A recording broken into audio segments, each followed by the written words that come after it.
हुजूर ने यह फरमाया है कि किसी को घटिया ना समझो, हो सकता है कि यह तुमसे आगे हो। इबादतें जरूर करो लेकिन गुनाहगारों का मकाम भी देखो। होगी रहमत गुनाहगारों पर, कौन पूछेगा बेगुनाहों को। क़यामत के दिन अल्लाह ताला अपनी कलाम के शरफ से गुनाहगारों को मुशर्रफ फरमाएगा। दस है नमाज क्यों नहीं पढ़ी यार,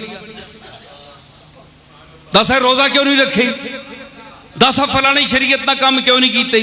सारे गंदे टेंडे जे मेरे जे खलोते हो सांसी, मेरे मालिक बख्श दे, कोताही होगी।